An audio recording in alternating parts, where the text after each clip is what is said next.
Hey guys, Ryan with Cycle News. Welcome to another First Ride review. Today we've just jumped off Kawasaki's KX450SR or Special Racer, and essentially this is Kawasaki's bid at the factory edition market.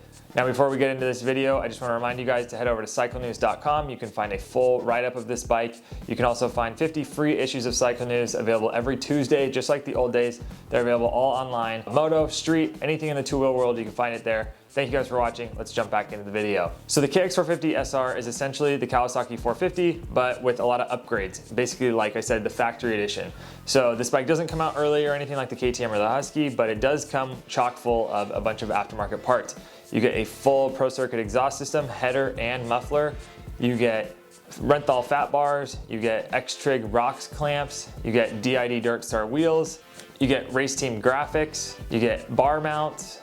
And you get a full Renthal drivetrain out back. The biggest change for 2023 is that the bike now comes with Showa suspension. Last year for 2022, it came with KYB.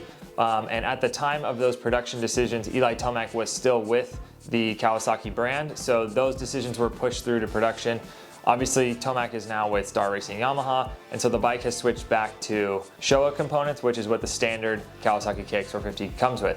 Another big difference for the Kawi is that it actually has some motor mods to the inside. It's got a little bit of head porting and some polishing done. So they've actually opened up the engine where something like the KTM or the Husqvarna, they don't really do that. It's just bling mods, you know, aftermarket accessories that come with the bike. The Kawasaki does have a little bit of engine work done, so you'll notice that, and that might sway you maybe more towards this bike than say a KTM or Husqvarna. Like a standard factory edition, the SR actually has a little bit of engine work done to it. So for all these mods, you are going to run up a higher price tag. The KX450SR retails for an MSRP of $12,699.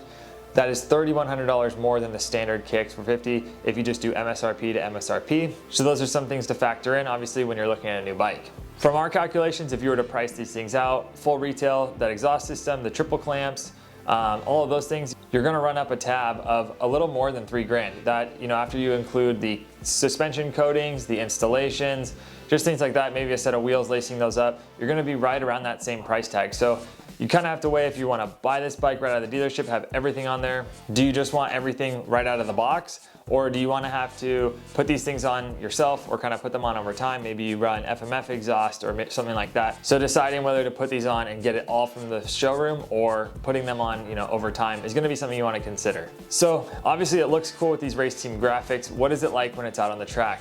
The one thing that we noticed is that the Kawasaki KX450 standard, just the regular edition, is such a solid platform. When you ride it, it's not something that really jumps out at you as like, wow, this bike does this really well. It just does everything pretty good. And then you notice like, wow, my lap times were pretty good. I'm nice and solid on this bike. It handles the chop well, it tracks well, the rear end's super stable. So when I ride this bike, we've seen some of the other shootouts, some of the other media outlets. This bike has won the shootout, not because it's necessarily the best at everything, but because it hits like second, third for everyone, and then its points, it ends up winning. So I really am a big fan of this bike. I had a 19 and riding it was just super fun. You feel really stable on it.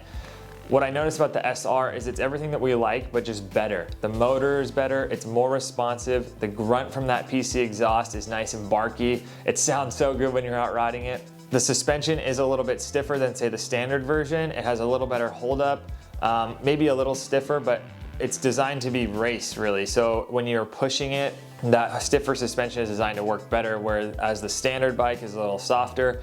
The more you push it, the more you realize where its boundaries are. The SR, on the other hand, you can push it a little bit harder and it holds up better as you're going faster. The thing I like most about this bike is you can really put that rear end on that fluffy outsides and just let it eat all the way around. You can carry your momentum a lot easier. I haven't ridden a KX450 in a little bit, and so riding this thing really reminded me just how fun and stable that chassis is. It's super like generic in a way. It just does everything really well, but with this SR package, it just does everything a little bit better than that. The motor is what really stood out to both of our test riders. This bike still comes with a 3-coupler design, so you have your standard, you have a lean, and you have a rich setting. So what we really liked was the standard setting, and then late in the day I switched over to the a little more mellower setup. Just as the bumps are getting bigger, you're getting kind of worn out. I still noticed that I was able to lay the power down really easy. It doesn't have that pull your arms off power. I'm sure it does if you put it in the faster map and you really try to ride it hard. But what I noticed is you can really roll the power on. It feels super connected and not like a scary 450 where it's gonna pull your arms off, but it really controllable, fast, and fun to ride. Overall, I think the big thing with this bike that you're gonna weigh, maybe compared to a KTM or a Husqvarna or even the Honda Factory Edition, I believe the Honda Works Edition actually has some motor mods done too with a little bit of headwork, just like the Kawi. And to me, that's gonna be a big difference than something like the KTM or the Husqvarna. You are still about $3,100 over what a standard Kawasaki KX450 is. So if you're somebody that maybe has a deal with FMF, or you run this graphic company, or you get your suspension done by this company, those are gonna be some things to weigh in on. You might wanna just buy a standard Kawasaki KX450 and then put your own parts on it. But a lot of guys maybe just wanna buy this bike and not touch it. That's what the SR really is. You could buy it, it's already got the Pro Circuit exhaust, it's got the coatings, it's got the triple clamps. You just put your numbers on and you get your sag set and you're out of there. So I think it's really cool that brands are still offering these models and offering kind of these upgraded bits and pieces. I think that's really cool. Like I said, it's just gonna be something that you're gonna wanna weigh at the dealership, and if that's gonna be something that you're gonna pull the trigger on. I think overall this bike rides really well. It rides like just a good standard Kawasaki. It's fast, it's fun, it's connected, and it freaking looks so good. That carbon tip on the exhaust and these monster graphics, yeah, you just look like Jason Anderson's bike just sitting in the pit. So definitely a cool build from Kawasaki, and excited to get some more time on this thing. So that wraps up our video today. Thank you guys for watching. Be sure to follow Cycle News on all your social media channels. Check out the Cycle News website, like I said, where you can get 50 free issues of Cycle News. You'll find a full write-up and photos of this bike in there as well. Thank you to Kawasaki for letting us come out for the day and ride. We'll catch you guys next time.